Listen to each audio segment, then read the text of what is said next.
Shylock is my name. A strange nature is this suit you follow, yet in such a rule that the Venetian law cannot impugn you as you do proceed. You stand within his danger, do you not? Aye, so he says. Do you confess the bond? I do. Then must the Jew be merciful? On what compulsion must I? Tell me that. The quality of mercy is not strained. It droppeth as the gentle rain from heaven upon the place beneath. 'Tis twice blessed. It blesseth him that gives and him that takes. 'Tis mightiest in the mightiest. Becomes the throne in monarch better than his crown.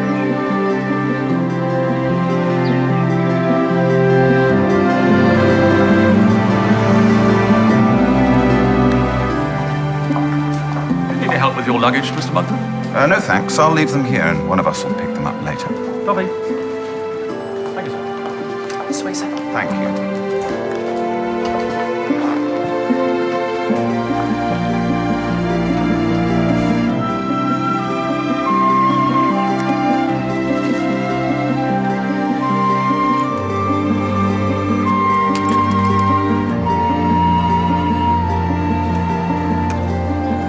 Shylock, dear heart, not too Jewish. When we're doing Fiddler on the Roof, we'll let you know.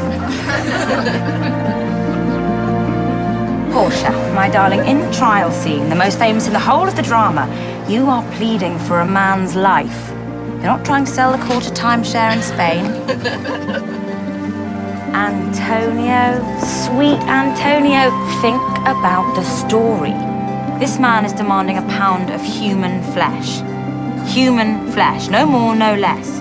You should be petrified. At the moment, you seem to be mildly concerned. I must obviously try harder to be petrified.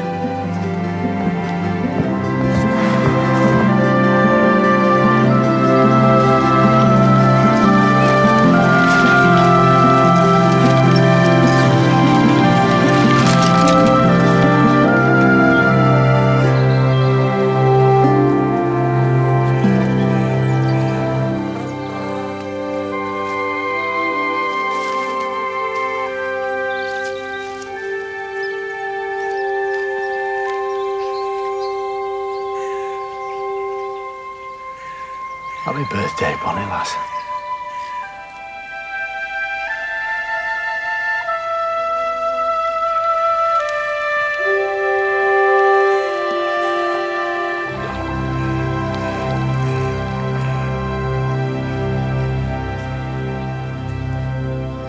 We've got 2 previews today. 2 chances to get this thing right before the critics and agents descend like a pack of ravening wolves on our humble fold tomorrow evening. Don't worry about this afternoon. The audience will be friends, family, ex-lovers, and the odd civilian who might come in out of the rain. It's open air. I'll still get wet. Metaphorically. Metaphorically, the rain it raineth every day. Wrong play. Bottom line is, this production could make or break all of us, so it isn't obvious from the unprofessional way you're going about it. Being late for rehearsals is a cardinal sin. I was finishing an essay. That's no excuse. The question is, where do you all expect to be in 10 years' time? Well? I shall be home in Iran. I hope to be occupying a senior position in government. I'll probably still be here, teaching all the stuff I'm learning at the moment. And I'll be enjoying a 3-in-a-bed sex romp in Hollywood, probably. You see? Richard understands. Is Amanda Costello coming? I believe the blessed Amanda is going to honor us with her presence. Good. The woman owes us a favor.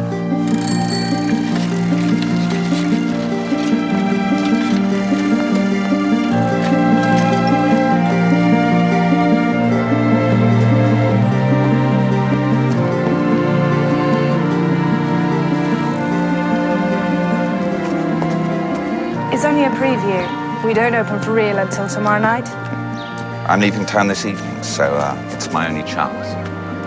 It's a sentimental thing. I was at this college about 1,000 years before you were born. Oh, well, look on the bright side. Tickets are half price.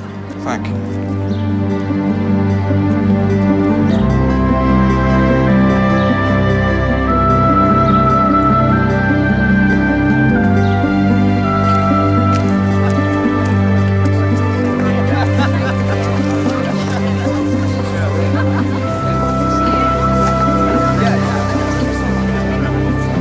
Hey.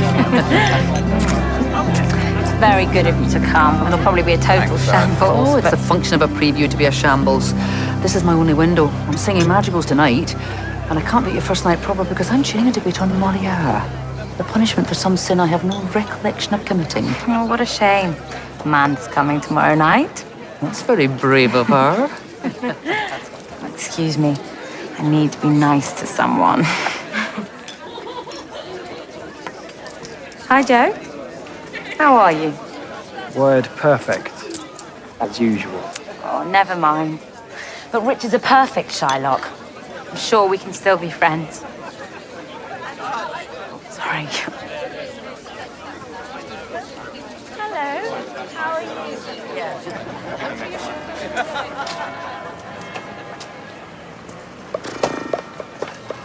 Who'd you have to sleep with to get out of this production, eh? You tell us, you're the expert. Don't worry, Richard. I'm sure you'll steal all the notices befit a star of your magnitude. I have a question. When Sir John Gielgud gave his celebrated Hamlet here in 1673, where did he park his bike? What are you doing here, Phil? Oh, you know me, darling. It's my gritty proletarian roots. I enjoy blood sports. Bare-knuckle boxing, pair coursing, students doing Shakespeare. Philip, who would be likely to steal such a bicycle? Yeah, it's a fair point. I'll probably just dump it and steal a better one, eh? Hi guys, just dropped by to say broke a leg. I'm surprised you didn't want to break both of my legs.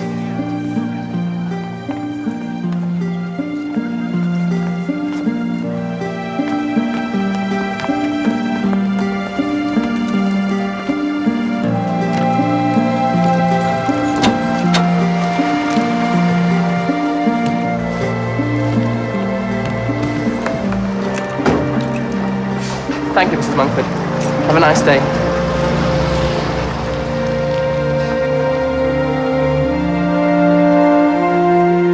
Any charge for latecomers? What if the latecomers are Professor who's on the telly? Or in the heart, or in the head, how be God, how nourished, reply, reply.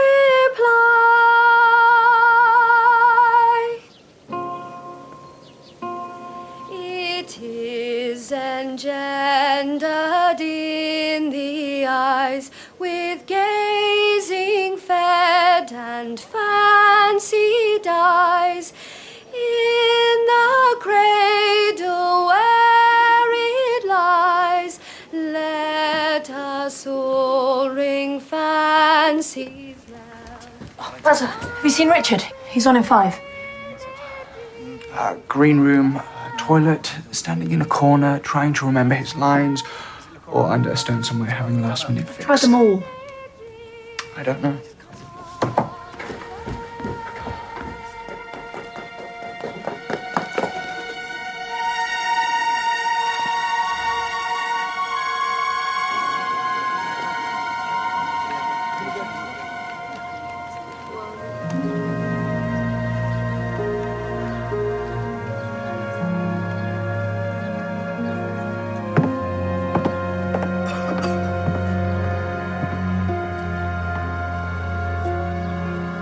Ladies and gentlemen, please forgive this break in transmission, but a member of the cast has been taken ill.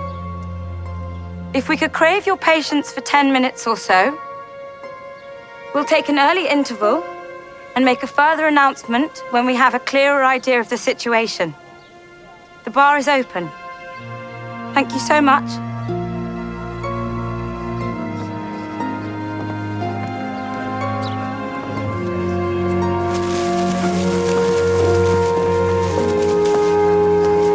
Excuse me. Look, I have no idea what's going on, but I'm giving a lecture in, well, 5 minutes ago. You are? James Alderson. Professor James Alderson. Archaeologist. Very good. I've seen you on BBC 4. If you could just leave us some contact detail. Thank you. Single stab wound to the heart. With? A very sharp knife. According to the 12-year-old stage manager, it's the one they used in the play. They use a real knife? Well, only to threaten. Nobody gets murdered. It's The Merchant of Venice. That's the one with the pound of flesh. Uh-huh. Got it.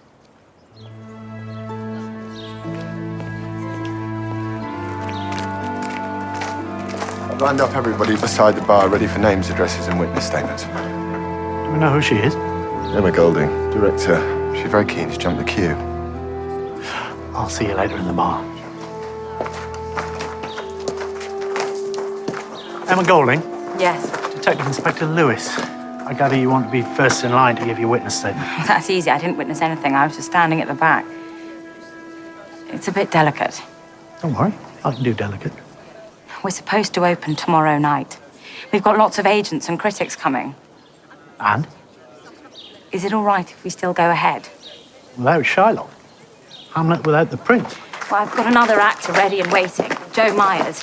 He took the trouble to learn the part, and then I didn't cast him. See. Do actors kill to get parts?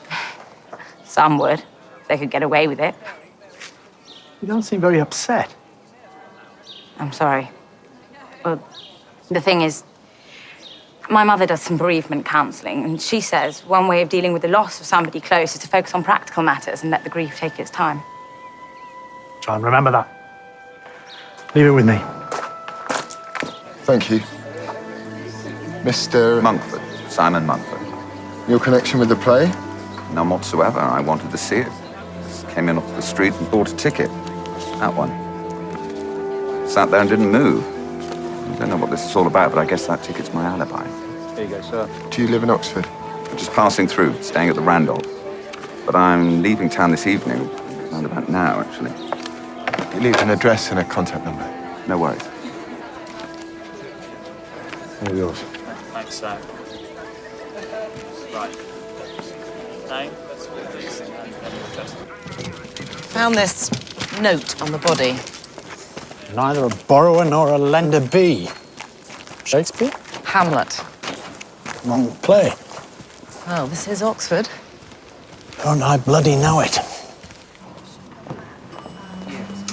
Why'd you collect my suitcases? Sorry, sir, your wife collected them earlier. I don't have a wife. A blonde lady. She was here about 3 o'clock. I have a girlfriend with dark hair. She was here with me last night, but I've never had a blonde wife. And I'm sure I'd remember a thing like that. Ah. Would you like to speak to the manager? I think that would be a very good idea.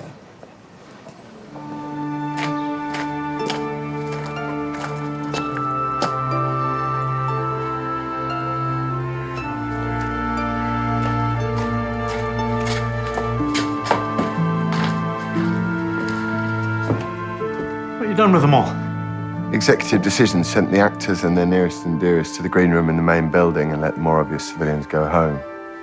Names and addresses? Yeah, of course. And I know when Richard Scott was murdered. You do? Act 3, Scene 2. Known to Shakespearean scholars the world over as the casket scene. Let me guess. Shylock's in the scene before and the one after, which is when they couldn't find him backstage and the panic set in. Practical matters first. For obvious reasons, tonight's preview is cancelled. Whether you proceed with the official opening tomorrow night is something that needs to be decided. Well, I think most of us would like the show to go on, after all the work we've done. Does it have to? Yes, dear, I think it has to. It's what Richard would have wanted. I'm sure. Is it right your word perfect? To the last dot and comma. Even the nuances have nuances. But we'd like you all to stick around for a couple of hours because we need to speak to you all individually. I told Mr. Lewis it wouldn't be a problem, since we'd be here anyway for rehearsals under... Normal circumstances. Quite so. I'm not sure I can remember normal circumstances. Yes. May I go first? I'm singing madrigals in a choir this evening. How do you fit into the scheme of things? Professor Denise Gregson. I'm Emma's head of department. And my landlady. So please be very nice to her. We're always very nice to everybody. Emma Golding is your student. Postgraduate. She's just done a huge doctorate on the English theatre and where it all went wrong. She's very young, of course, but her writing is extraordinary. Her dissertation's probably the best I've ever read. And your landlady? I've got a big old Victorian house. When my husband grew up and left home, I decided to fill it with students. Neither a borrower nor a lender be. It's Polonius in Hamlet. What about it? It was written on a piece of paper found next to Richard Scott's body. Oh. Is that funny? It's ironic in the proper sense of the word. Richard had an expensive lifestyle and owed money to everybody in the cast. Probably to everybody in Oxford. The idea of him playing a moneylender always was totally bizarre. Might that be a clue?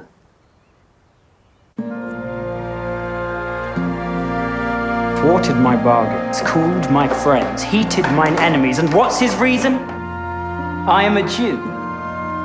Hath not a Jew eyes? Hath not a Jew hands, organs, dimensions, senses, passions? Affections.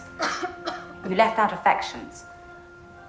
Affections, passions, fed with the same food, hurt with the same weapon. Oh, bugger. Sorry, Joe. I need to take this. Carry on, you're doing fine. Yes? It's true. Your guess is as good as mine. Okay, your guess is probably better than mine. Can we speak later? I'm still trying to put on a show here. By the same winter and summer as a Christian. Yeah. If you prick us, do we not bleed? If you tickle us, do we not love? If you poison us, do we not die? And if you wrong us, shall we not Either repent? way, my advice is keep well away from the Rialto Bridge. That's not funny. I'm not laughing. It is mildly amusing. And it's not a patch on how did you enjoy the play, Mrs. Lincoln, but it's not bad for an archaeology student. Shut up, Phil, for God's sake. Nice one. Sorry to interrupt. Does anybody else have to get away early? Yeah, I've got a bar job. You're not involved in the production? No, I'm just a groupie. I enjoy hanging out with the stars of tomorrow.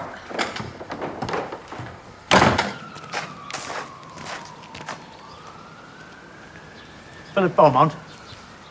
The name might not mean much to you now, but give it time. It'll mean even less. You're a student. I was. Now I'm a dropout. What? I'm a working-class lout from the north of England. They let me in to balance the intake. Once I was here, I thought I could win the class war. But I was misinformed. Why were you here this afternoon? I worked with the company this year at the Edinburgh Festival. As an actor? No, I wrote a play and they produced it. They made a mess of it, but hell, nobody's perfect. So you're a writer? The jury's still out on that one. How did you get on with Richard Scott? Richard was just a little ambitious, overprivileged child like most of the others. Ambitious in what way? We're all chancers. We're all looking for the Oxbridge shortcut into show business. Does it work? Ask yourself. Beyond the Fringe, Monty Python. Do you think you'd have heard of any of those if they'd gone to Huddersfield Poly? Did you lend money to Richard Scott? I've got a 15 grand overdraft, 3 part-time jobs, an allotment, and I sleep in an airing cupboard at the professor's penitentiary. Professor Gregson's head? Yeah, it's me penance. Somewhere along the line, I probably said balls to the witch doctor. I know it sounds like a silly question, but do you actually like anybody in Oxford? I'll get back to you on that one.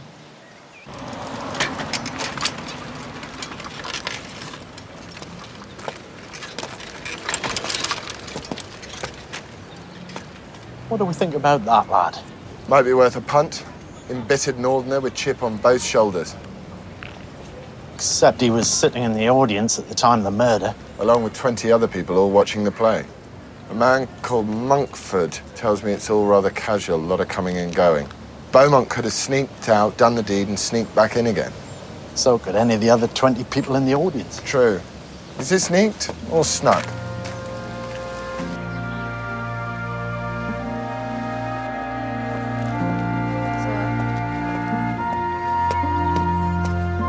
Did you like Richard Scott? Not very much. He was a spoilt child. Did you lend him money? Yes. Did he repay you? No. You don't sound very worried about that. I come from a very wealthy Iranian family. How else would a dusky foreigner be here at Oxford? So please don't categorize me as an Arab stereotype. I wouldn't dream of it. Thank you.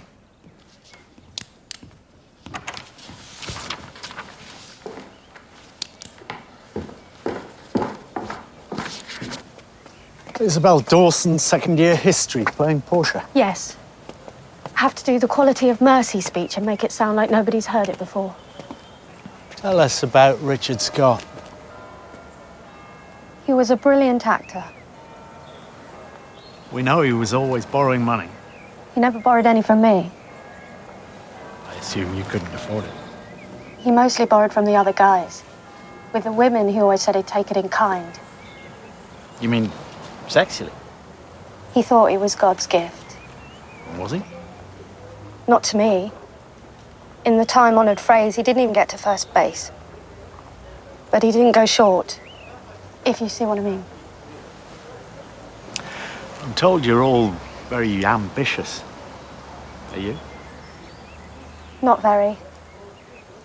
Emma doesn't understand it. Says I need therapy. This way, sir. Joe Myers, you're taking over the part of Shylock. For my sins. Do you have sins? Many and various, but they don't include murder. Why did you come to the performance this afternoon? I wanted to see him fail. Why? The man was a waste of space. Good actor, apparently. Which made it worse. The thing is, don't make the mistake of thinking we're all here because we want to create a lovely work of art. We're all here because we're self-centered, on the make. So we've been told. You could take all the envy and jealousy in this company, feed it into the national grid and light up the whole country. Is that what you want to hear? It's what we keep hearing. Thank you.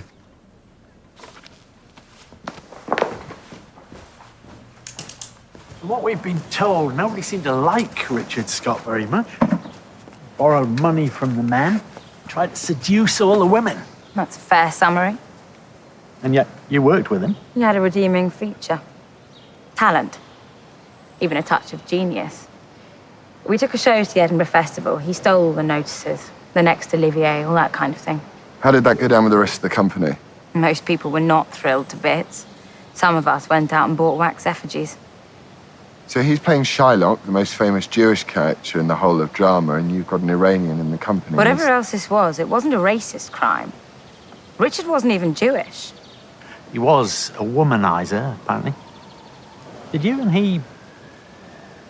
We had a bit of a fling, way back, but it didn't add up to a head of beans. There's another one. Another one what? Another quote from an old movie. With Beaumont, it was Casablanca, and Some Like It Hot. I had a bit of a fling with Phil as well, also way back. We'd play this game. We'd have entire conversations and quotes from classic movies. You have a lot of flings? This is Oxford. About average, I'd say. What is it about the theatre? How come people end up hating each other? Vanity. You all want to be rich and famous. Famous will do. Here's a question. For the last 50 years, who's run the British theatre? Don't know. Give in. Men. Oxbridge boys. Well, to be precise, mostly Cambridge, if you'll pardon the expression. And you're going to change all that? Damn right. And this production is my calling card into the business. That's why it's so important for me. You probably think I'm being totally heartless. But Focus on the practicalities to keep the grief at bay. Samuel Beckett didn't quite say. Tears will come anyway.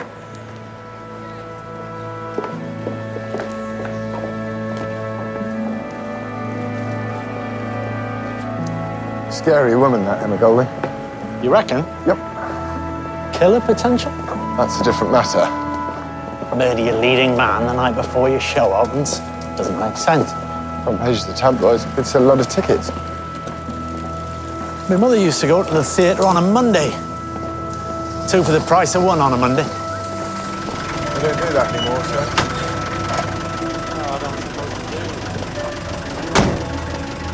Hi, sweetheart. Amanda's back in town.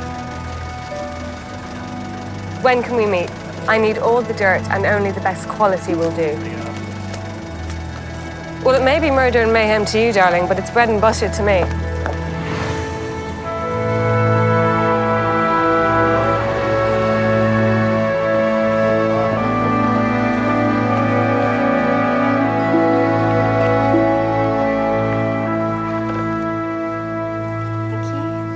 Thanks, Lou.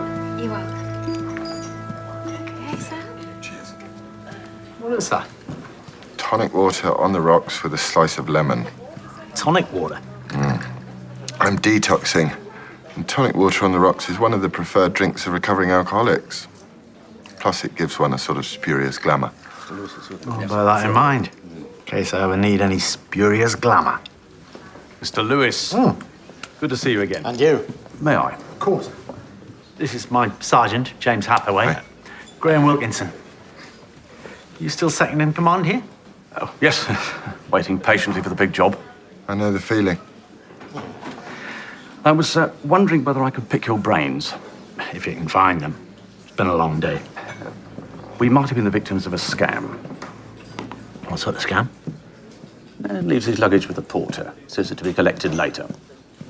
While he's away, a woman, claiming to be his wife, turns up. Does a sort of scatty woman performance. Says hubby's been called away on business and he's got the ticket and can she collect the cases for him. But an hour later, the man turns up, denies having a wife, and generally hits the roof. Could all be true. Except I've heard of 2 or 3 similar cases on the grapevine. You report it to the police, and the victim, so-called, files the claim for the contents of the cases, and the hotel's insurance pays him off. How much money are we talking about? £3,000-4,000. Does he have a name, this man? Simon Monkford. Those are his contact details. I know Simon Monkford. You do? He's mid-40s, well-dressed. Yes. He was at the theatre this afternoon and gave me his ticket. Very nice of him. No, he gave me his ticket and said, that's my alibi.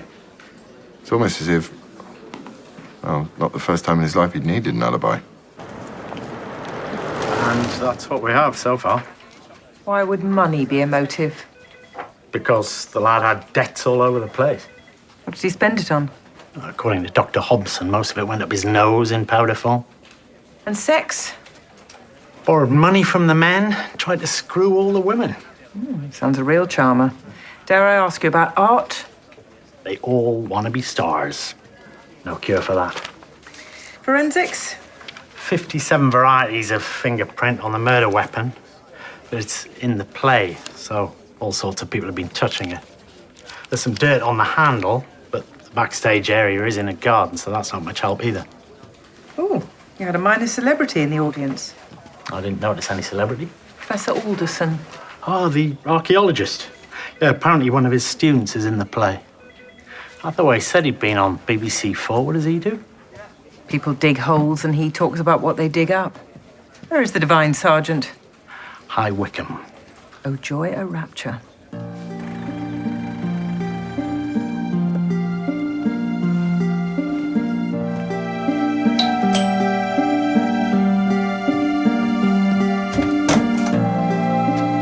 Morning, sorry to bother you. I'm looking for a man called Simon Monkford. I see. Sergeant Hathaway, Oxford, please. Mr. Monkford gave this as his address. Oh, did he? Oh, I'm not sure. You do know Mr. Monkford. Oh, yes. He's my brother. Invite the sergeant in, Christine. We've been lifelong friends since yesterday afternoon. Thank you, Mr. Monkford. Is it about that business at the theatre? No, not entirely, but if you have anything to add to your original statement. That's just it. I was reading about it in the paper. Oh, may I? It's a desperately sad story, and I wish I could help, but I was just watching the play. Did you say there was something else you wanted to talk about?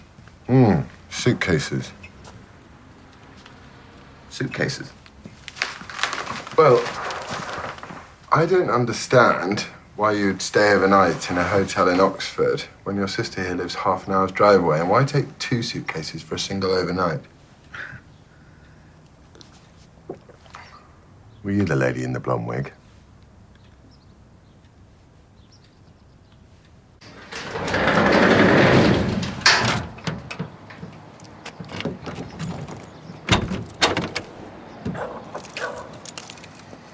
May I take a look inside? Go ahead. They're not locked.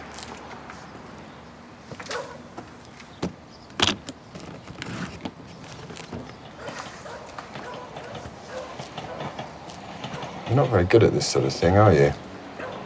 Bless him. He's never been very good at anything.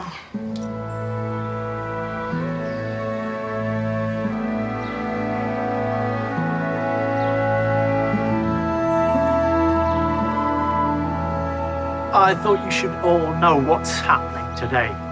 After discussions with your director and the college authorities, it's been agreed that tonight's performance will go ahead as planned. And we'll be making this area available all day for rehearsals. And may I say, on behalf of the company, how grateful we are for the cooperation we've had from Inspector Lewis and his team. However, this remains a crime scene, and we reserve the right to make a nuisance of ourselves at any time. Who are you? Amanda Costello. You told me your name, now tell me what you're doing here. I'm a friend of the family. A student? I finished my degree 2 years ago. She's a critic. Journalist? Freelance. I'll work for anybody who treats me right. Amanda's here to review the play. And I'll probably write a feature piece about the production. The show must go on. That always goes down well. Alas, poor Shylock. Was that you? I didn't write the headline. That would be some cheapskate sub-editor. But the rest? Substantially, yes. Including the bit that says, police are exploring a number of motives, including the possibility that the murder could be linked to artistic differences within the company. That's pure invention. The official police statement never even mentioned motives at all. Simply stated the fact of the murder, nothing more. So should we take it the police are ruling out artistic differences as a possible motive? These people have work to do. You and I'll find a nice quiet corner and you can tell me all about your friends in the family without the aid of that tape recorder in your bag.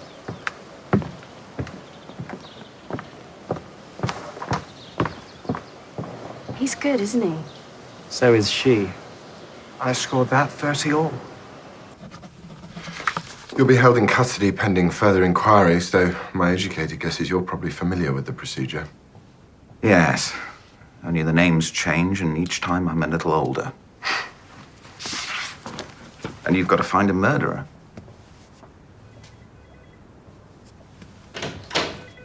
You say you're a friend of the family. Tell me about the family. Where would you like me to start? Start with Richard Scott. What have the others told you? That he was heavily in debt, apparently because of a drug habit, and determined to seduce any woman who came within reach. Sounds about right. Did nobody mention the thieving? Why don't you tell me about that? It sort of blew up at the Edinburgh Festival. Things went missing from dressing rooms and digs and so on. Whoa. Can you be more precise about these things? Money from wallets and handbags, a couple of mobiles. Phil Beaumont's laptop. Did anybody report this? Not as far as I know. I was rushing around the city reviewing 10 shows a day, so I only know the gossip. Tell me about the gossip. Somebody challenged him about it, and it turned into some sort of fight in the bar at the Assembly Rooms. A fight between? Between Richard and Rejvani, our token Iranian. How do you fit into the family? When I was here, I won the Student Journalist of the Year award, and the last couple of years I've been freelancing in the big bad world out there. I started as a theatre critic. But you'll turn your hand to a good murder story if it's in the family. Professionally, I have no choice. Okay, so that's done you and Richard Scott. Maybe you'd like to turn your journalistic eye on some of the others? Like? Emma Golding. She seems to run the show. Emma's brilliant. I think she's too big for Oxford. But don't tell Denise Gregson I said so. Emma's her blue-eyed girl. This is Professor Gregson, who also plays landlady to a lot of the students. Waifs and strays, her speciality. Mind you, some of them refer to it as Alcatraz.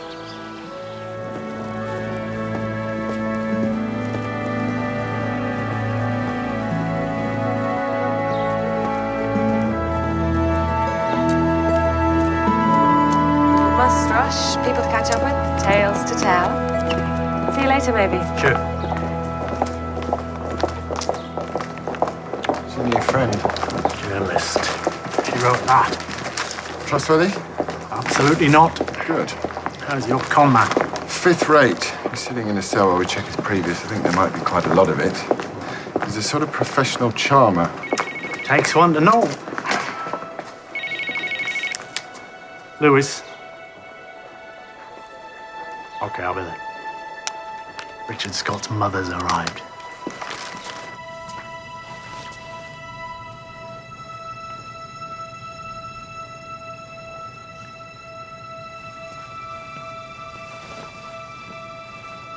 Thanks, Mrs. Scott.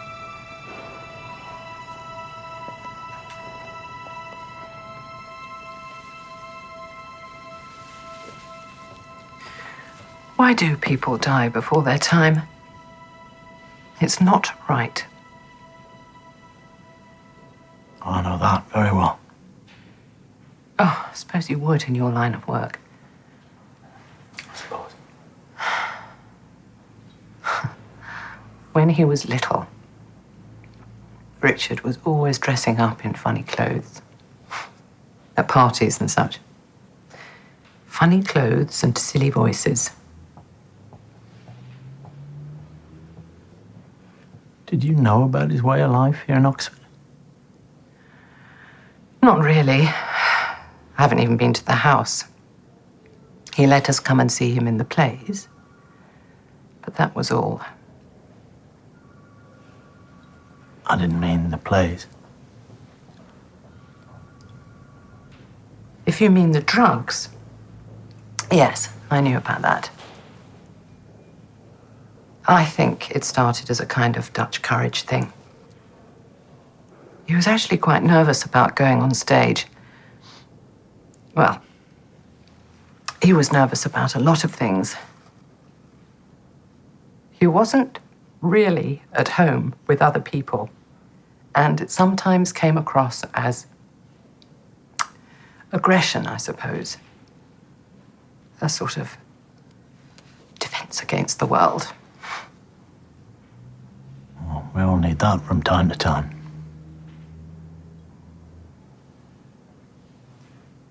But even so. My son was a mess, Mr. Lewis.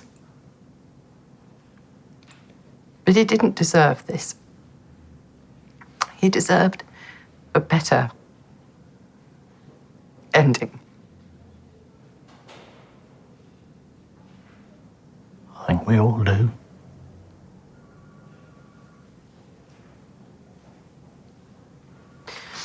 Thank you for listening to me.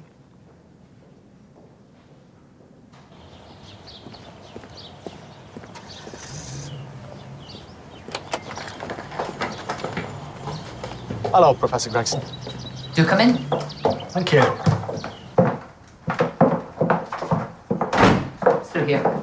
As I said, my husband grew up and left home, and it seemed a pity to waste such a big house. So you filled it with students? Yes. This was poor Richard's room.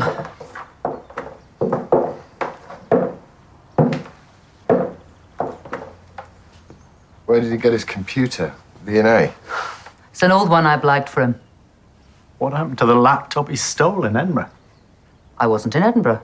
As far as I'm aware, nothing was ever proved. I'm an old-fashioned liberal, innocent until proved guilty.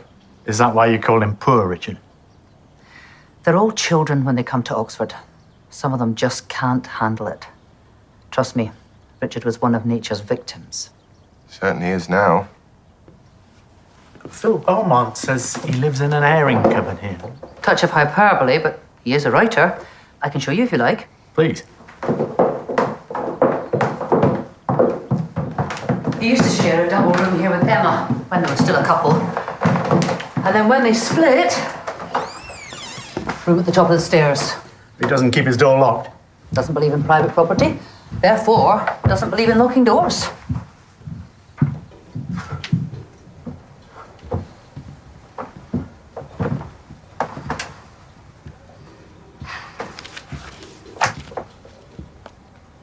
Why did he drop out? Phil's a throwback. He thinks the entire universe is a capitalist conspiracy against the working class. He even calls it capitalist. It's rather endearing in a way. Does he really have an allotment? Yes, I think it belonged to his uncle. Richard used to tease him about it. He'd say, I know you want to get in touch with your proletarian roots, but you don't do that by growing carrots.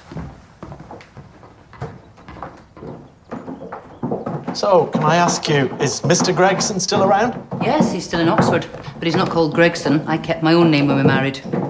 And he kept his own name? Professor James Alderson. Well, he should be on your list. He was at the play yesterday. Arrived late, of course.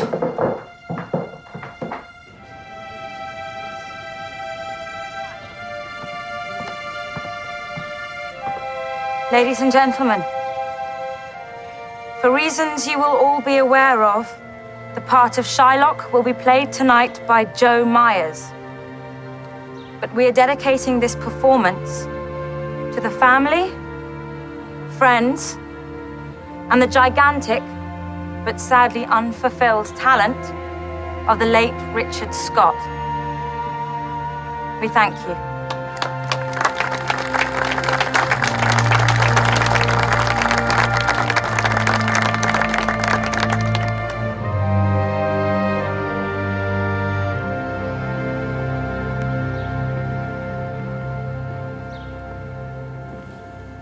In sooth, I know not why I am so sad. It wearies me. You say it wearies you. But how I caught it, found it, or came by it, what stuff 'tis made of, whereof it is born, I am to learn.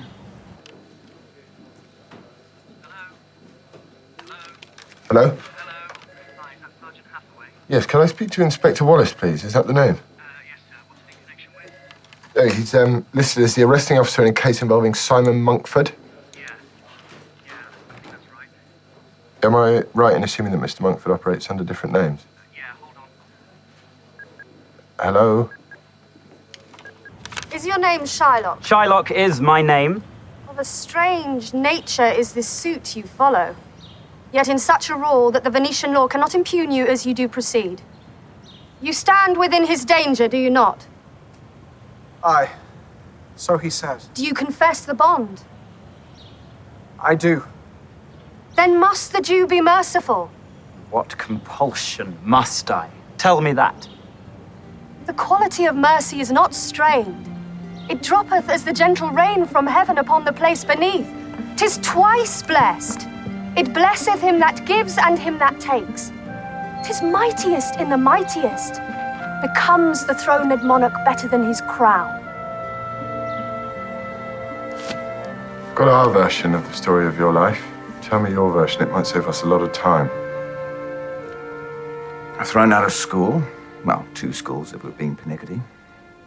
Thrown out of Oxford. Tried the military, but a little misunderstanding over mess funds. Failed as a racing driver. Failed in the city. And as you can see, I'm not desperately good at petty crime either. But always non-violent. I'll say that in my favor. And what about the 5-year gap? There's a gap of 5 years in your records. I ran away to Canada to start a new life. Why? Well, in simple terms, because some nasty men were chasing me. Canada's a long way away, and Canadians are nice people. And how was your new life in Canada? Depressingly similar to the old one.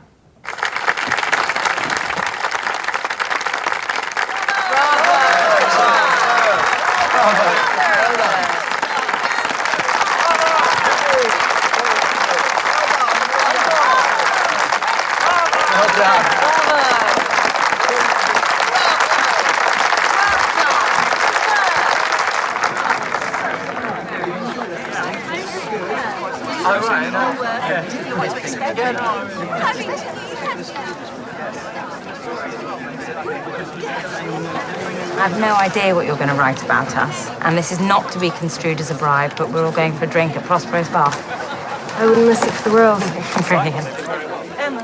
Thank you. You are coming to Prospero's, aren't you, Phil? Yeah, somebody else is paying. Professor Alderson? Will Denise be there? She's meeting us there. Well done. I'm not sure I'm grown up enough. Come on, come for a bevy.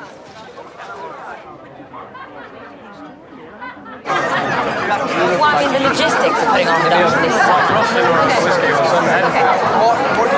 Honestly.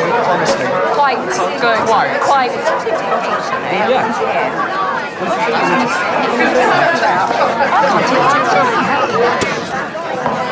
I didn't get a second bit of a top up. Everyone, first of all, thank you for a wonderful performance under difficult circumstances. But before we do anything else, I'd like to propose a toast to our dear departed Richard Scott. May he rest in peace. This will be a new experience for him. To Richard. Richard.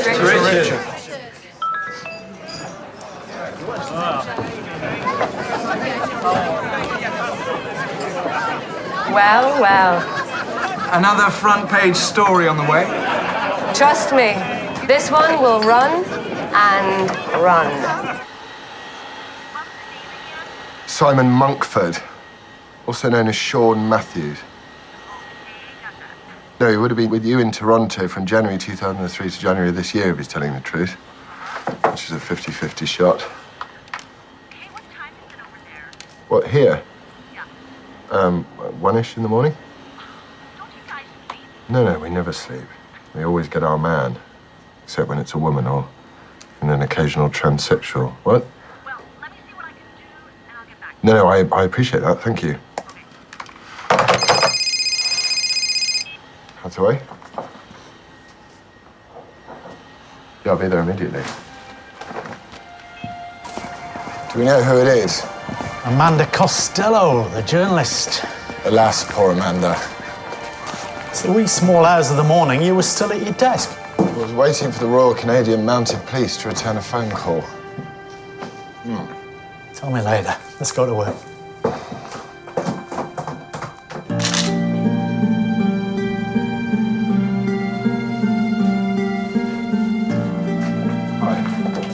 Story so far? Barman brought down the empties, saw the body, and immediately called the police. Cause of death? She's been strangled. With? Well, it's a bit primitive, but probably a piece of string. Sounds very definite. Still around her neck. And I found this. I will lead them up and down. Another Shakespeare quote. Puck, Midsummer Night's Dream. Someone's playing games with us. Mr. Webster? Yes. What time did you come down to the cellar? About 1:20, just after we closed. You had a bunch of theatricals in tonight. Yeah, you're telling me. How were they? Loud. Very loud. Lots of hugging and kissing. Were they here until closing time? Not quite. They left about 12:30, 1:15. They were going back to somebody's house. They bought a few bottles to take with them. No shortage of cash, then? It was an older woman that picked up the tab. One of the professors, I think. Was there much coming and going while they were here? It never stops. You know, if they're not going for a pee and going out for a smoke. You have CCTV on the premises? No. Basically, I'm the security around here. The woman whose body you found, did you notice anything about her during the evening? She was louder than most. Shown off, I'd say. Something about what she was going to write. A big story. Was she a journalist of some kind? Of some kind, yeah. The Royal Canadian Mounted Police? Yeah, about Simon Monkford. You have the suitcases? He's got a record as long as your arm, and he spent 5 years on the run in Toronto, so I thought it might be worth checking. We've got a double murder on our hands. You're messing about with some two-bit con man. Yeah, but I feel there's something more. By the pricking of my thumbs. Don't tell me. Shakespeare. Bravo. I'm getting sick of bloody Shakespeare. You know, this second murder changes everything. In what way? Well, Amanda Costello left Oxford 2 years ago. So whatever it was behind all this didn't happen last week. Maybe in Edinburgh in the summer. At the festival? They took a couple of shows up there and all hell broke loose, apparently. Scott was accused of stealing and there was a fight. All highly theatrical. Yeah, there's a reason for that. I'm still trying to work out who was sleeping with who and in what order. We can eliminate one possibility. Make my day? Amanda Costello, she gave the play a 4-star review. What possibility does that eliminate? Well, look, one of the cast overheard her phoning in her copy to the paper, didn't like what they'd heard, so decided he'd have his revenge. Or her revenge? What century are you living in? Journalists don't phone in copy anymore. They do it electronically on their Blackberries and things. Did she have a BlackBerry? Had it with her at the theatre. Where is it now? I've no idea. It wasn't with the body and it wasn't in her room at the hotel. Strikes me it'd be worth finding.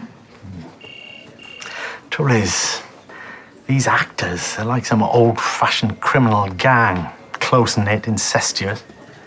Cardinal sin is grassing on your mates. Like the police force. I'll pretend I didn't hear that.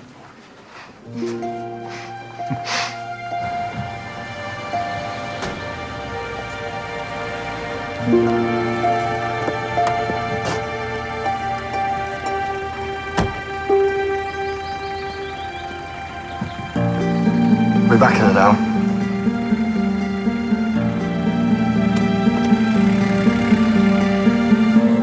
Terry Bainbridge. You edit the student paper? One of them, the best, naturally. Amanda Costello was a previous editor? Yeah. Yeah, it's weird. She was in here yesterday afternoon. Doing what? Checking up some stuff she wrote while she was here, she said. No idea what. Were you at Edinburgh in the summer? No. I had a holiday job in Skegness. But she stirred things up a bit, didn't she? It's what she did best, stirring. A speciality? Well, I can show you. I've been checking out her files for the obit. Here's one of her reviews. Joe Myers in Richard III. Joe Myers played the king as if somebody else had already played the ace. That's very clever. Stolen from George Bernard Shaw, I believe. But she always said stealing was all right as long as you stole from the best. Do you have anything from Edinburgh? Yeah. Emma Golding took 2 productions to the festival. A modern dress version of Timon of Athens reset in Beirut. And a new play by Phil Beaumont. The lad who dropped out? Let me show you. It was called The Road to Nowhere. What was that about? No idea. And I did see it. But what Amanda wrote was, we were promised a cross between Harold Pinter and John Osborne. What we were given was a cross between Harold Steptoe and Sharon Osbourne. Oh, I bet that went down well with the troops. Oh, she also had a good nose for dirt. She used to write an anonymous column called Gossip from the Forest. This was her finest hour. All is not well with one of Oxford's dream couples. We hear that the police were called to a domestic incident involving 2 of our most eminent academics. Who, we wonder, will get custody of the spade? The spade? As in archaeology.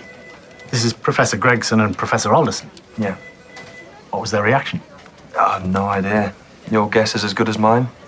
Or maybe better. Apparently, Amanda also said last night that she was working on something big. Any idea what that might have been? No idea. But it would have been investigative journalism. Also known as muckraking.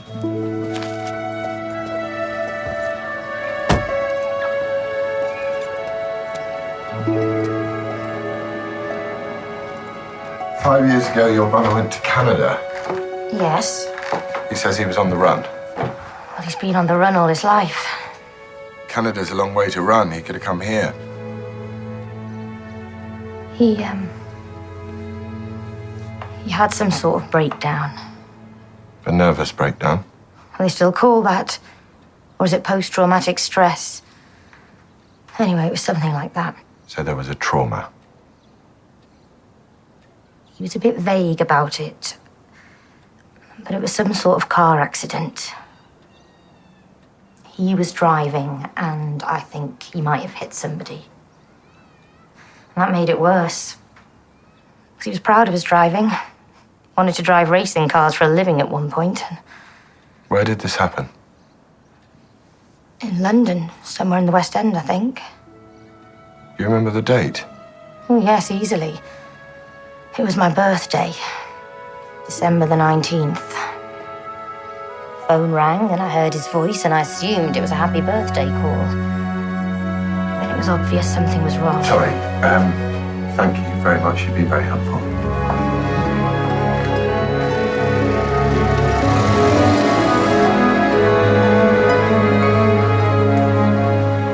Very thoughtful. Because I'm thinking. Serves me right for asking. Can we come in? Of course. This is common land. It belongs to the people. So what can I do for you? I've got some nice potatoes, but the carrots need another week. We'd like you to tell us about Edinburgh. It's a big city in Scotland. You had a play on at the festival there.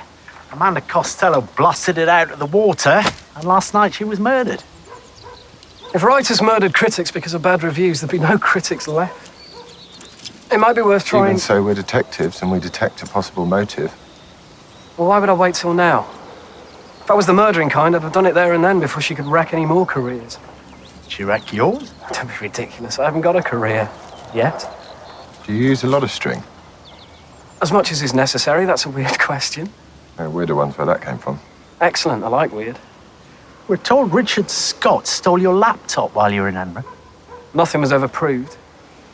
He was a light-fingered bastard with a drug habit, but I've gone back to pen and paper. Good enough for Shakespeare, good enough for me. When we first talked to you, we asked you whether you actually liked anyone in Oxford. You said you'd get back to us. Shall I do it now? Go ahead. We all arrive here as more or less innocent, fresh-faced 18, 19-year-olds. But then the place corrupts us. It's a rat race, it's poisonous, and it doesn't make for very nice people. Is that why nobody cried? Sorry? Two of your friends are murdered. Nobody seems very upset. Well, I'm not crying because I didn't like either of them. As for the rest, I don't know, perhaps weeping isn't considered cool. People on these allotments, they're nice. Yes, because we're only competing with the Earth, and we know we're going to lose. Where to? We're going to a pile of dirt beside the A34.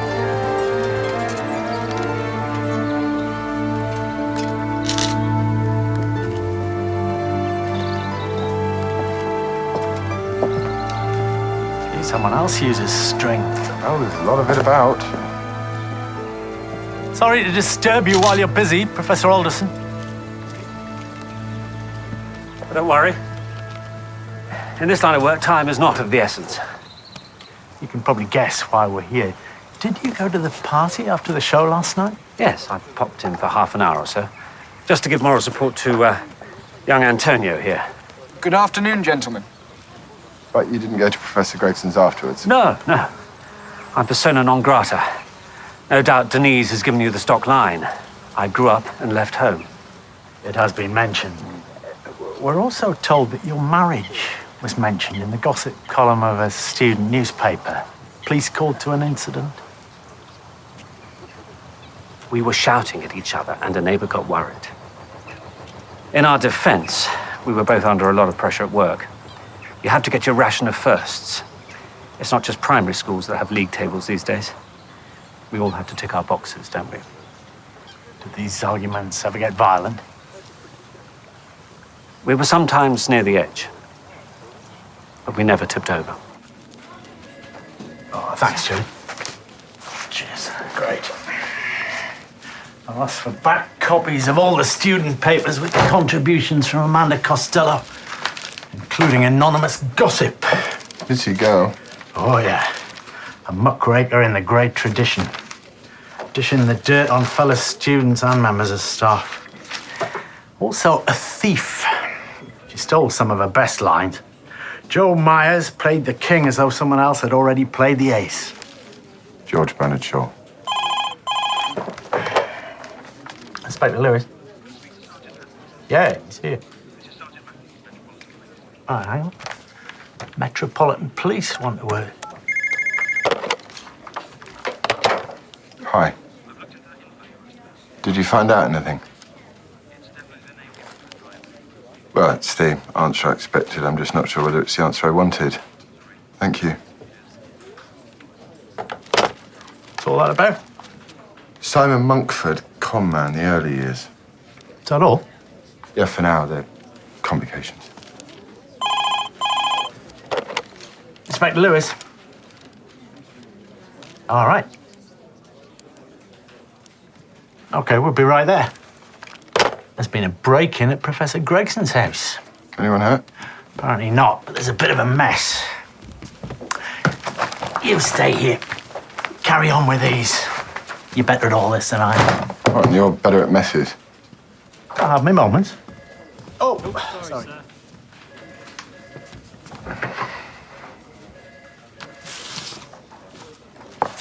They seem to have targeted my study. Nowhere else? Nowhere else. I don't lock my door, so once you're inside the house, it would be alarmingly easy. Who else has keys to the front door? All the people who live here and all the people who've lived here in the past. There must be dozens of keys around Oxford.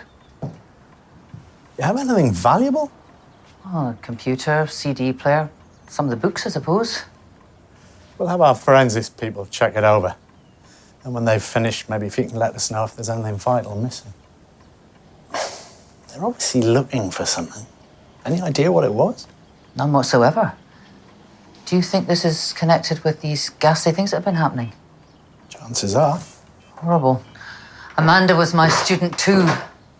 Really? Was she brilliant? Oh, yes, in her own way. Damaged as a human being, but totally brilliant at her work.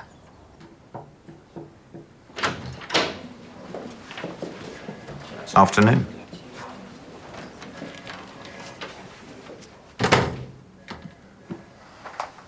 Five years ago, on December the 19th, you were driving a car along Oxford Street in London. The car was being used as a getaway vehicle following a robbery on the premises of a building society. The car did indeed get away, but not before it mounted the pavement, hitting a woman who died later. It was you driving, wasn't it? Yes. Did you ever wonder about the identity of the woman that you killed? Honest answer, no, I didn't. Maybe I thought it would be easier for me to deal with if she remained anonymous.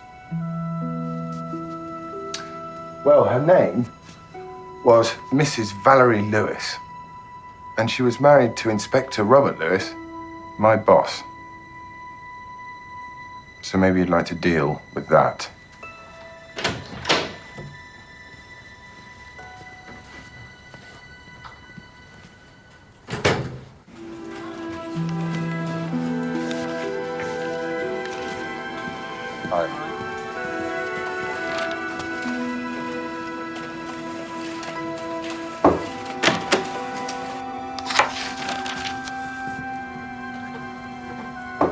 Come in. Oh, what's this? Hot news from High Wycombe? In a sense, yes. I need to ask your advice. Isn't that Inspector Lewis's responsibility? It's about Inspector Lewis. Tell me.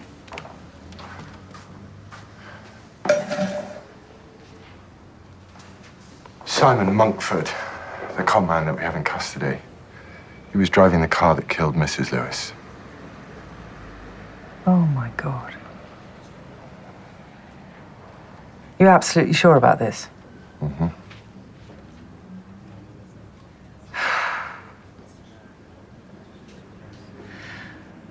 Well, the only legal question is whether it's murder or manslaughter. It's not the only question. The question is, should I tell him when he's halfway through a murder inquiry? Why not? Well, the last time I mentioned his wife, he jumped down my throat. He's made it very clear that his marriage is a total no-go area. He doesn't talk to anybody about it. Well, I think it all depends on the state of your personal and professional relationship with him. You're not sure what that is? Well, not always, no. Why is that, do you think? Well, he's a lovely guy. You know, everyone likes him. He's just very private. And you get the feeling there's a lot going on in his head which he doesn't want to share. And you're not exactly a breezy extrovert yourself, are you? No. Maybe the two of you should join some encounter group. Get in touch with your true feelings. That was a joke. Serious answer. There's only one reliable way to find out about any relationship. Test it to destruction. Oh, it's him. Could be your moment. Hello? I'll be right there. He wants a second opinion on a mess. Good luck.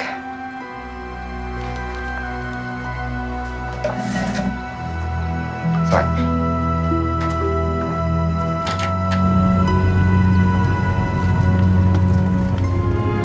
What's the problem? I need you to take a look at this. Something about it doesn't stack up. I'll be in the kitchen taking tea with the inmates.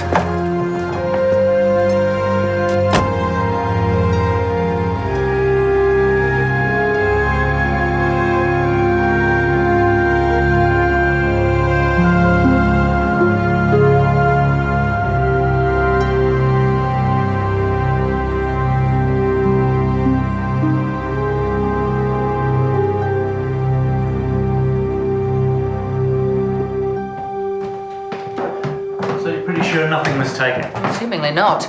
It's possible I might miss the odd paperclip or ballpoint pen in the next couple of days, but as far as I can tell, the whole thing is totally without meaning or purpose. Ah, like life. Could be somebody making mischief for its own sake. The sorts of pranks students get up to in England. Haven't we got as much mischief as we can cope with at the moment? Is that the sort of thing students do? Make a mess of your study? They do some mad things. But I have to confess, this is the first. And if it were anyone who lives here, he or she would be instantly homeless. Sorry, have I walked into an Agatha moment? An Agatha moment. Agatha Christie. She gathers all the suspects together in one room, and then the detective says something really clever. And the murderer makes a run for it. Generally through the French windows, which unfortunately we have not got. Well, I'm sorry to disappoint you, but I'm going to finish my tea and disappear back to work. I need a drink. Just had a cup of tea. It was herbal. Oh, you do need a drink.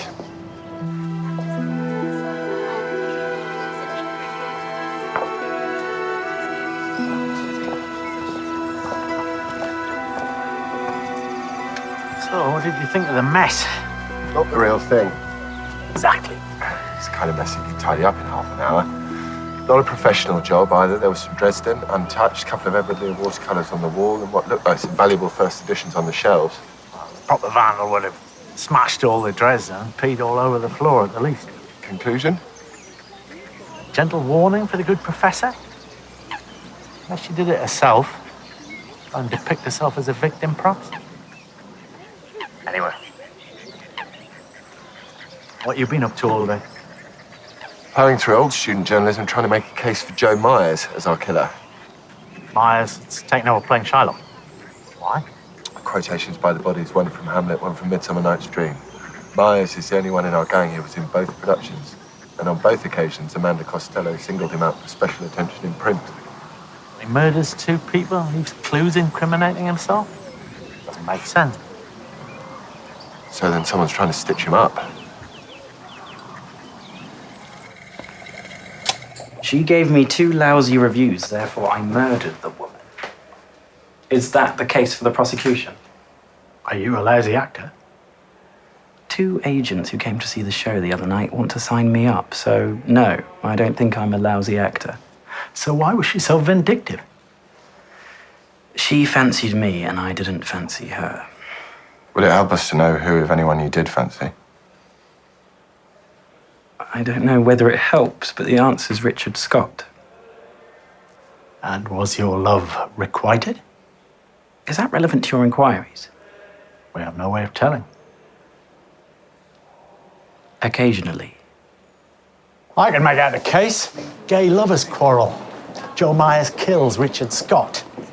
Amanda Costello makes an educated guess as to what's happened and confronts Myers with it at the first night party. He says, let's talk about this quietly in the cellar. But you'll say, did he fetch a piece of string with him on the off chance? What do you reckon? You usually have an opinion? Sure, there's something else that you need to know. Sounds exciting. You're not getting married. No, so it's about Simon Monkford. What about him?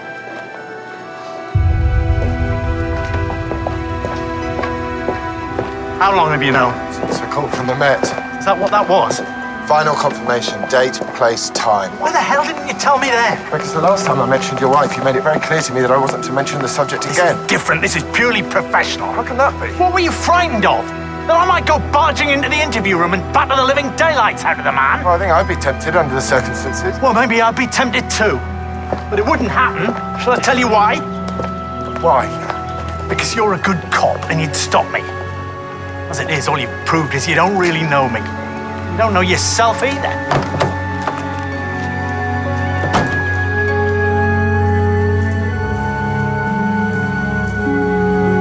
Do you want to speak to him? No. Just want to look at him.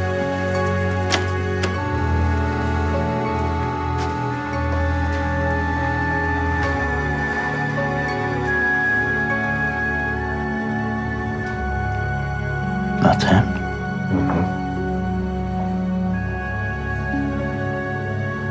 I don't know what I expected to see.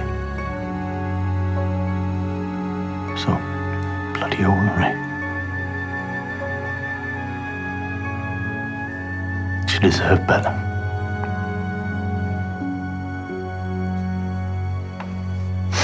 Go on, let's do some proper work.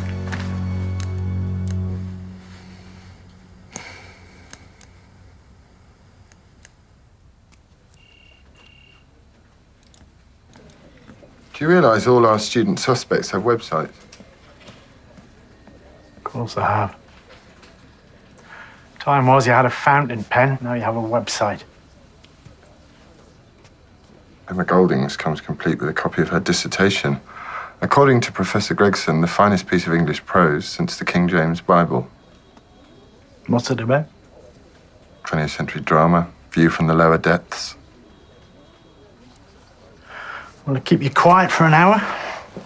Rough guess, I'd say 40 days and 40 nights. I'm popping down to the theatre. With a view to what? We're up against the conspiracy of silence, even though they talk all the time. I'm gonna have a one-to-one with the only one that shed a tear. I'm on in a minute. I'll be very quick.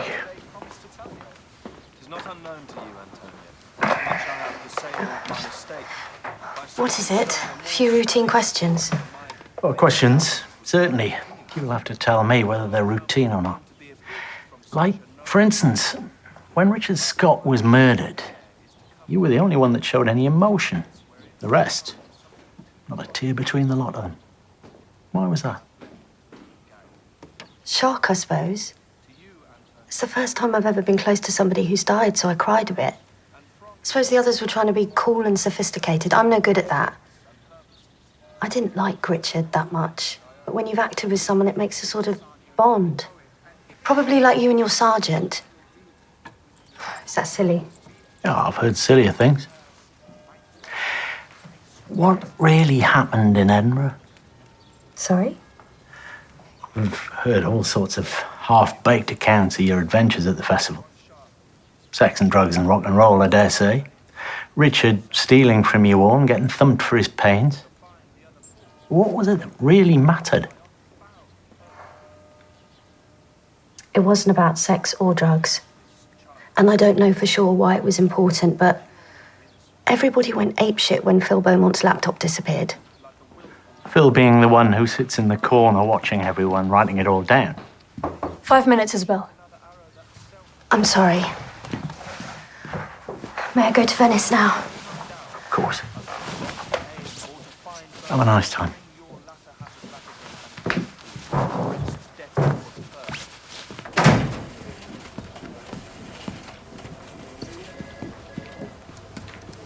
Oh, Robbie, did he tell you about Monkford?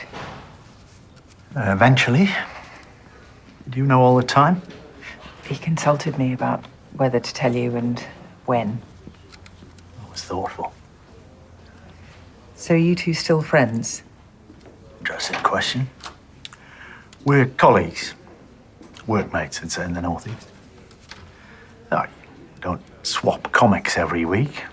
And he listens to weird music, but he's a damn good cop. He's just a bit young. And I suppose enigmatic. He's private, you know. He says much the same about you. Well, that's ridiculous. There's nothing enigmatic about me. So, tell me honestly, are you okay? Honest answer? I don't know. So just throw myself into my work. See if that makes me okay.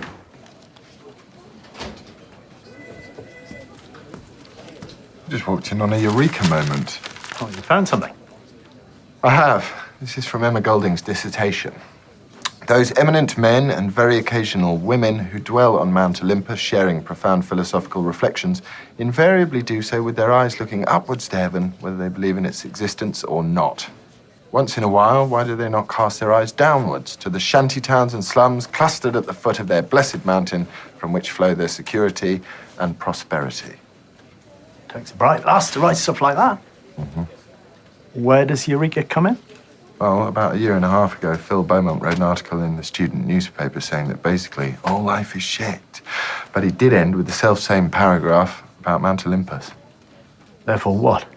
Phil Beaumont helped Emma with her dissertation? They're a couple. Why not? What couples do? What about if he wrote the entire thing? An academic star who plans to run the country one day. Nobody stops her. And the piece of work that gave a lift off was, what, stolen? Yeah, we don't know all the details yet, but it could be a valuable blackmailing weapon. Sorry, darling, you stole the whole thing, but I won't mention it again if you chuck a little check in the post. You reckon that's what Richard Scott did? Possible. What about Phil Beaumont? He knows what really happened. Why's nobody murdering him? Well, maybe he's careful. Professor Gregson. What about her? Well, if it comes out that people have been awarded doctorates for other people's work, her career would soon start to unravel. Sergeant Nicholson called from Sheffield. Oh, yeah, that's his mobile number. He wants you to call him back. In the morning.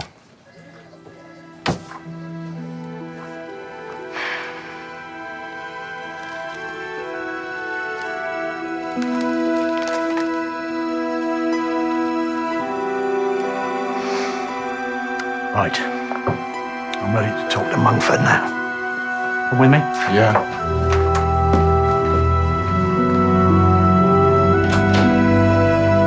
Inspector Lewis.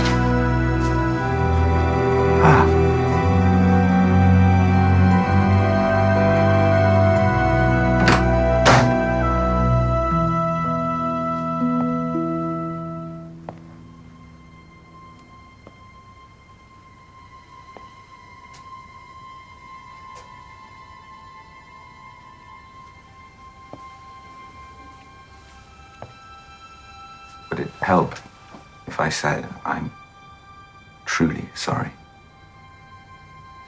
No. Nothing helped.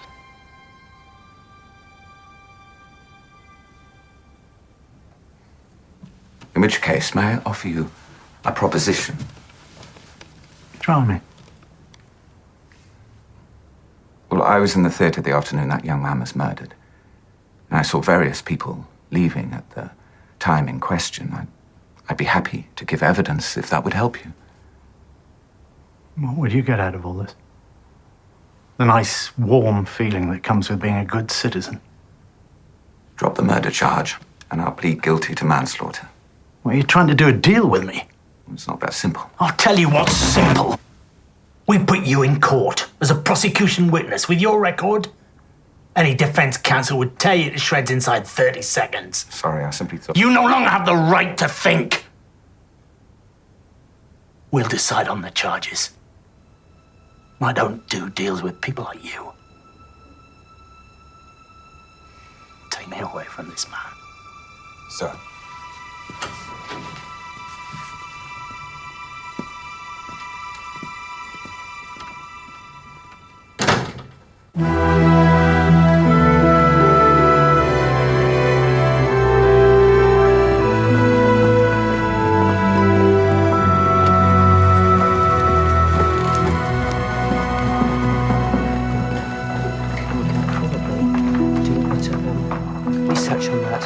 So have a look at that and come and see me again on Thursday.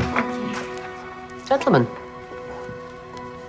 You told us that Emma Golding is a brilliant scholar. She is? That her dissertation is the best you'd read. greatest thing since... Please, don't say sliced bread. Sliced bread is an abomination. I will not have it in my house. Did she write it herself? That really is a grey area. I don't see that it's at all grey. Did she write it? Or did Phil Beaumont write it? There were a couple at the time, so he probably had an input. You must understand how difficult it is for university teachers these days. We're more familiar with our difficulties. I've just set some first-year students an essay on Thomas Hardy. They'll go straight onto the net, Google Thomas Hardy, find 10, 20,000 entries. The bright ones will pick and mix all the best bits, throw in the odd spelling error to make it look authentic, and I'm supposed to sort out the original thinkers from the looters. But I will say this about Emma's dissertation. None of it was stolen from the internet. It was all her own work. Or Phil Beaumont's work. As I say, he probably had an input. You must ask them. We're going to.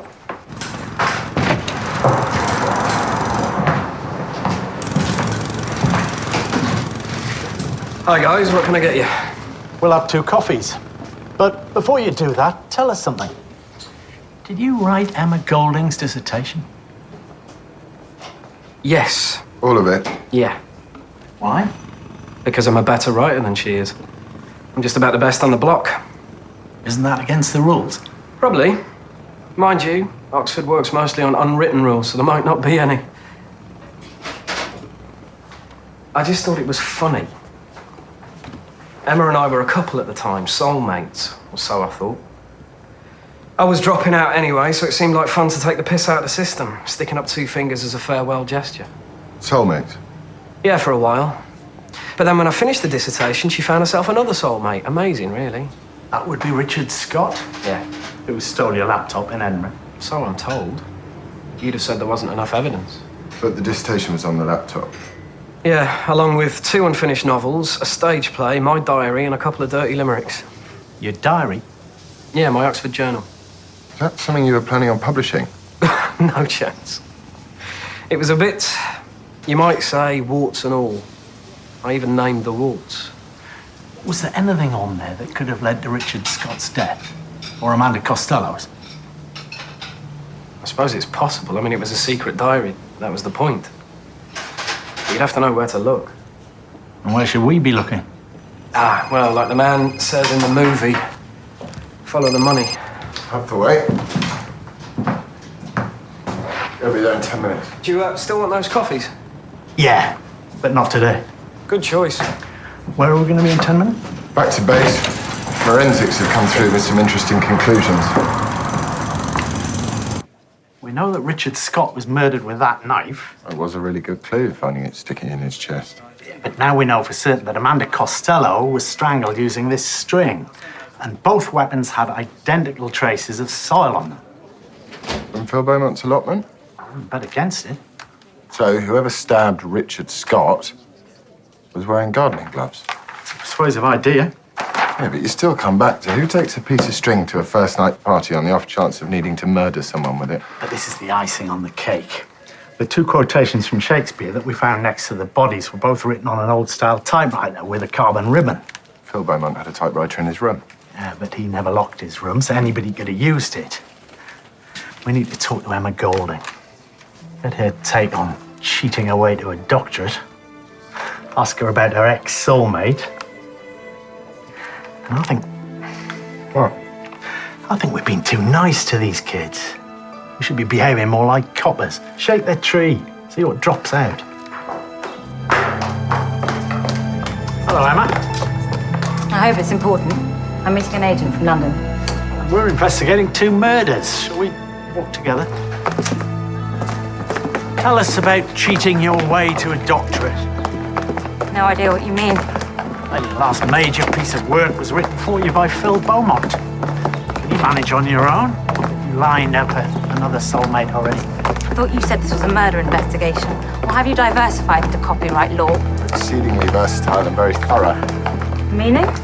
Meaning we're going to start by searching Professor Gregson's house from top to bottom, not forgetting the places you live, the places you work, and the places you go to have fun. What on earth do you hope to find? We want to test out Amanda's big story. Well, here's my big story. I don't give a toss about my doctorate or Oxford University. If this agent comes up with the right deal, I'll be out of here by the end of the week. All right. We get the gist. Thank you for sparing the time. Hello? Let's go and frighten the children. Inspector Lewis. Oh, Sergeant Nicholson. Yeah, thanks for getting back to me. Listen, simple question. A couple of years ago, when you were down here in Oxford, you were called out in a domestic incident. A couple of academics. Yeah, can you tell me anything you remember about that?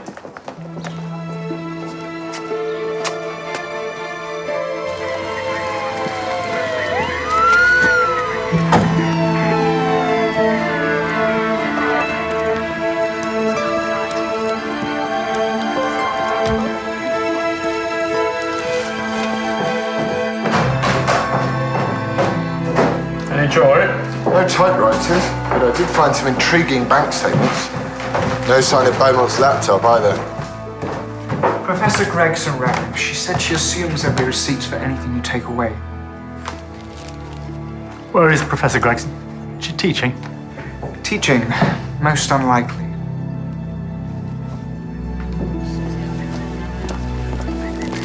We need to look somewhere else. I think I can guess. Should hope so.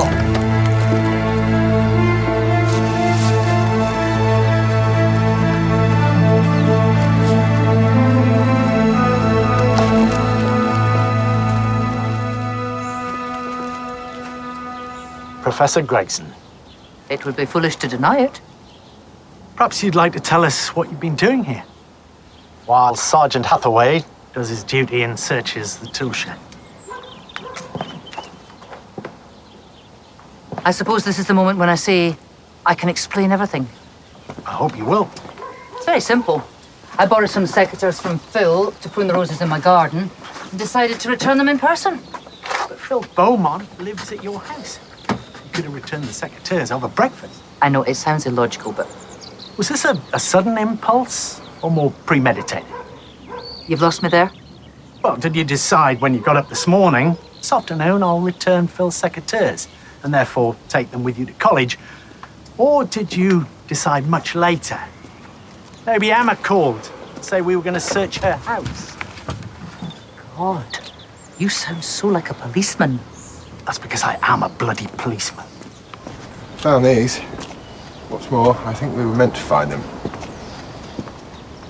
So we start again? You're the bloody policeman? I am a policeman, but I'm operating on a pretty short fuse, so be warned.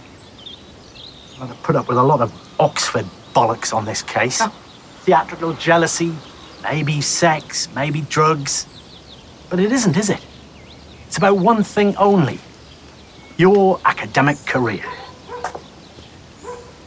Emma Golding has just completed her doctorate here, hasn't she? Even though you knew it was Phil Beaumont who wrote it.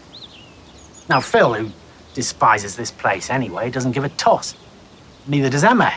She could be out of here by the end of the week. Who needs academic qualifications to work in the theatre?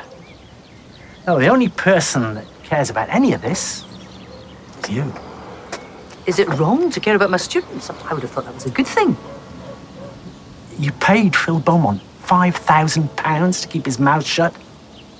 That, I suggest, is not a good thing. We've seen his bank statements. Unfortunately, the whole story was in Phil's diary on his laptop. So when Richard found it, he realized he had you right over a barrel. I hate to state the obvious, but I'm not the murdering kind. Not according to Sergeant Nicholson of Sheffield. Who the hell's Sergeant Nicholson of Sheffield? When you met him, he was a humble PC here in Oxford. He was called out to a domestic disturbance. Report from one of your neighbours. Apparently you went for your then husband with a knife. But he, being a nice liberal-minded Oxford don, decided not to bring charges. Well, he always was spineless. Let's assume that you murdered Richard Scott and Amanda Costello. Why, Amanda? Because she was one of the family, one of your blue-eyed girls. She knew what you were up to. But that wasn't much of a story, was it? Bit of academic naughtiness. Maybe a couple of paragraphs on page 7. But the minute Richard was murdered, straight to the front page. She had a good, big story. She boasted about it at the first night party. All I have ever done is try to help my students. If you like students that much, why try to implicate them? Why try to pin it on Phil Beaumont? Or Joe Myers, come to that. Those ridiculous quotations from Shakespeare. Theoretically, if I were a murderer, I'd do all I could to implicate other people. It's basic common sense. What happened to Beaumont's laptop?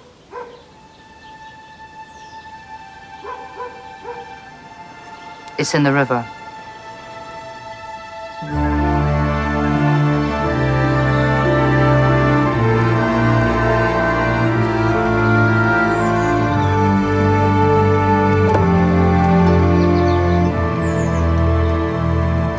Quality of mercy is not strained. It droppeth as the gentle rain from heaven upon the place beneath. 'Tis twice blessed. It blesseth him that gives and him that takes. 'Tis mightiest in the mightiest. Becomes the throned monarch better than his crown. You are indicted on one count of manslaughter. Do you plead guilty or not guilty? Guilty. Please be seated.